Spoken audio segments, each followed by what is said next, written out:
Sama juga dahulu, saya ingat lagi, ugutan kepada siapa tuan-tuan? Saifuddin Nasution.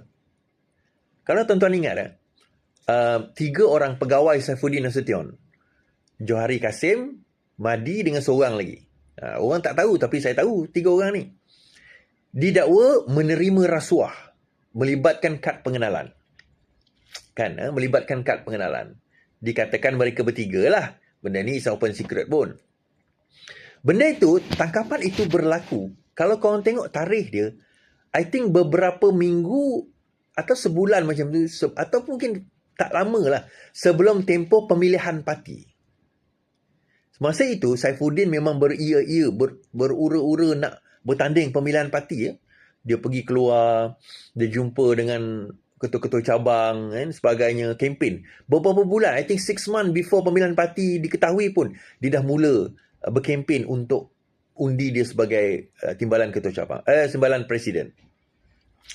Tak lama sebelum pemilihan parti tu, tiba-tiba pengumuman calon, bukan pemilihan parti cabang, yang pusat tu. Tiba-tiba, 3 pegawai dia kena tangkap. SPRM. Lepas pegawai dia kena tangkap SPRM, Saifuddin terus senyap. Tak ada suara, tak ada statement, tak ada apa-apa. Pemilihan parti pun dia tak keluar apa-apa kenyataan. Nak kata bertanding pun tidak, tak bertanding pun tidak. Selepas itu, what happened tuan-tuan? Senyap. Kes tu sampai sekarang, tak ada. Nothing. Tidak ada dakwaan, tak ada bunyi nak didakwa ke, kes itu NFA ke, kes itu diteruskan ke, apa ke, tak ada. Jadi, dia macam meninggalkan satu persoalan kepada saya tau. Kan, kes Kunan tu satu, kan, kes Kunan tu satu, kemudian kes 3 orang pegawai Saifuddin itu satu. Dia menimbulkan banyak persoalan. Adakah, ini soalan Institut SPRM telah digunakan oleh Perdana Menteri, ataupun kalau tak Perdana Menteri pun digunakan oleh Institut Perdana Menteri untuk mengugut lawan-lawan politik mereka? Kalau tidak ada tuan-tuan, dilihat seolah-olah demikian lah.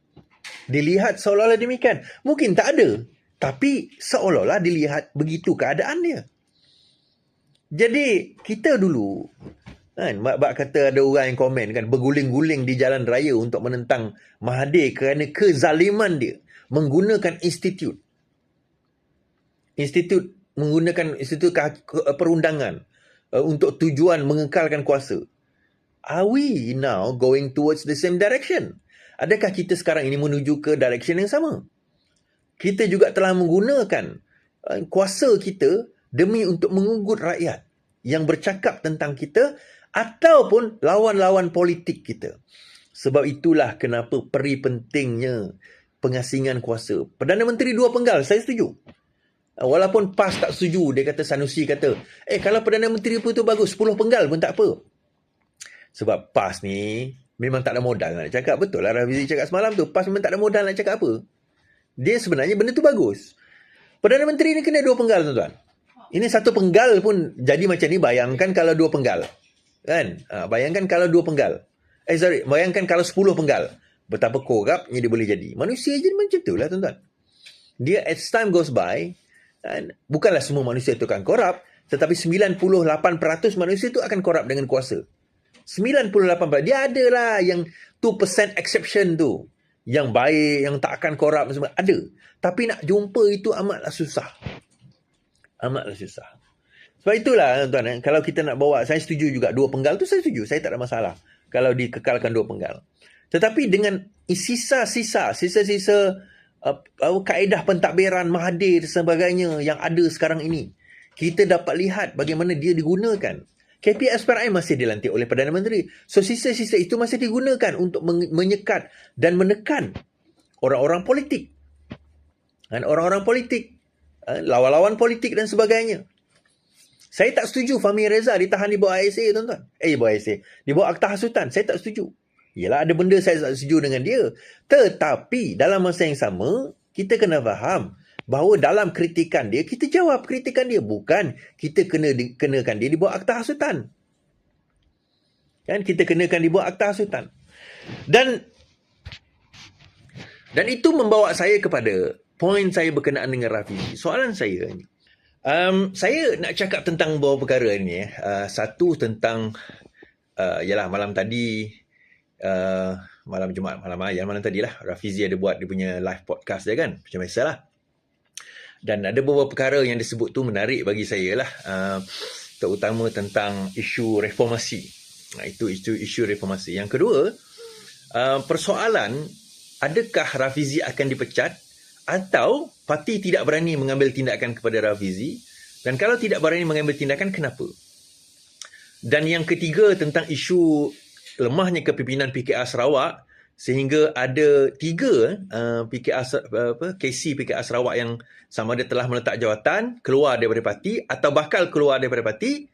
Lemahnya kepimpinan PKR Sarawak sehingga kan KC ketua cabang menghadapi bencana, mereka langsung, pimpinan Sarawak langsung tidak ada menghantar mengulur bantuan ke, bertanya khabar ke, apa ke, tak ada. Setakat hari ni saya bertanya pada dia, tidak ada langsung. Tidak ada. Adalah seorang tu baru hari ni bertanya khabar, tapi dia pun bukan duduk dalam MPN, dalam Majlis Pimpinan Negeri. Dia tak duduk pun dalam Majlis Pimpinan Negeri. Dan ada yang buat poster lah, ceplos-ceplos ni kan. Takut kepada Iswardi sebenarnya. Nampak sangat dia orang takut. Kenapa Iswardi dah keluar sibuk tentang PKR, tentang sebagainya. Dia kata macam tu. Sibuk nak mengulas lagi. Okay. Alright, saya nak ulas yang tu dululah tuan-tuan. Kenapa Iswardi lepas keluar daripada PKR, sibuk lagi, masih lagi sibuk dengan PKR, sibuk lagi dengan Parti Keadilan, sibuk lagi nak komen. Tuan-tuan, itu nature of business saya. Siapa yang mempersoalkan benda itu, sama ada dia bodoh atau dia bangang. Itu je, jawapan saya mudah je, sama ada dia bodoh atau dia bangang. Saya punya channel ni adalah channel politik. Kalau saya nak bercakap tentang parti politik mana yang saya boleh cakap? Saya akan bercakap tentang PKR, tentang DAP, tentang Amanah, tentang UMNO, tentang PAS. Semua parti politik saya cakap. Adakah saya boleh cakap tentang semua parti politik kecuali PKR? Tak boleh. Siapa PKR ni special sangat sampai saya boleh cakap tentang PKR? Is kau telah keluar daripada PKR, jadi kau tak ada hak bercakap tentang PKR. Aku tak pernah masuk pun parti-parti yang lain, jadi adakah bermaksud aku tidak ada hak bercakap tentang parti-parti yang lain?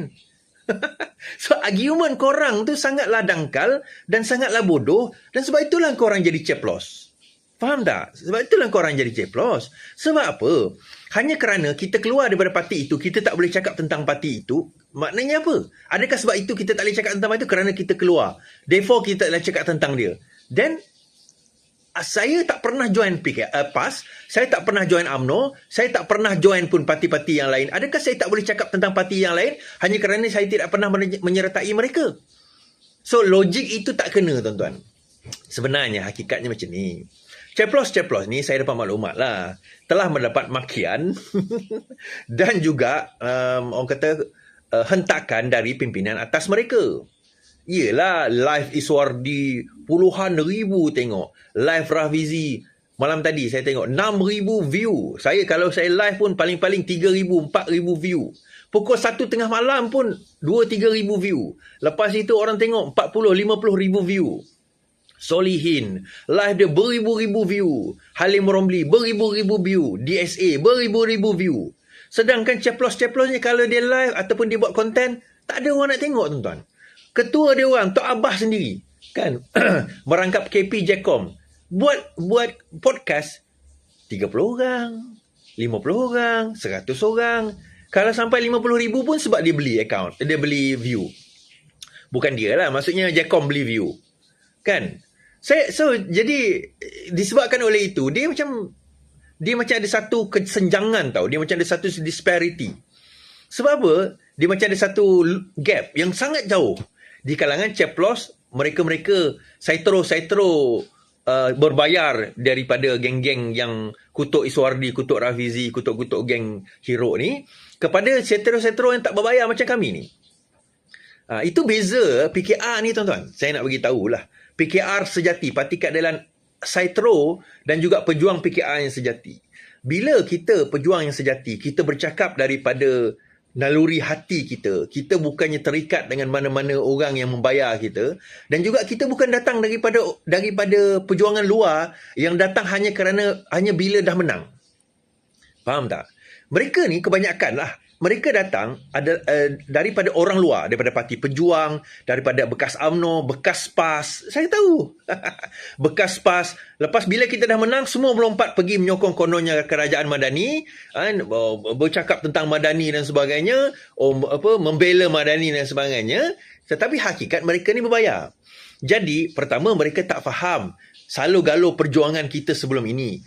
Susah senang kita sebelum ini. Siapa yang kita lawan, geng Azmin yang kita lawan, kemudian geng pengkhianat-pengkhianat yang kita lawan sebelum ini. Dia tak faham benda itu. Dia orang tak berada pun dalam sejarah itu. Tanyalah dia orang. Tahun 2018 dia orang kat mana? Tahun 2020 dia orang kat mana? Pergi tanya dia orang. Di manakah mereka sewaktu itu? Dia akan katalah, oh kami ada bersama dengan kerajaan. Siapa yang ada pada masa itu buat live? Siapa yang pergi kena gegar setiap malam tu siapa? Yang menggegarkan kerajaan pada waktu kerajaan tumbang tu siapa? Muka dia orang ada ke? Tak ada. Kan? Tak ada. Jadi kita pada masa ini saya muncul untuk bercakap tentang kebenaran. Sebab saya nampak PKR ni, Parti Keadilan Rakyat, parti tak pernah salah tuan-tuan. Tetapi parti itu sendiri bila dipandu dengan cara yang salah, dia salah lah. Dia pemandu dia. Siapa yang memandu dia? Who drives the car? Kereta tak salah. Parti tu tak salah. PAS tak salah. UMNO tak salah. Tapi siapa memandu? Siapa yang memandu kereta tu? Kalau kereta tu sepatutnya pergi ke Johor, tapi yang pemandu tu duduk sibuk nak pergi meronda-ronda kat Melaka, tak sampai-sampai Johor, yang salahnya pemandu, bukan keretanya. Ya, jadi kita tegurlah pemandunya. Kita kata tak betul. Tapi bila kita tegur pemandu, kita pula kena maki, tuan-tuan. Kita kata appointment dekat Johor ni pukul 7 malam. Sekarang ni kamu duduk pusing-pusing kat Melaka ni dah masuk 6.30. 6.30 nak pergi ke JB tu mana sempat? Kau jangan nak menyibuk. Kau dah keluar daripada kereta ni, pandai-pandai pula nak kau berkritik. Tahulah kami apa yang kami nak buat. Tup-tup sampai kat tempat tu pukul 8.30. Kena maki dengan klien. Klien kita siapa tuan-tuan? Klien kita adalah rakyat.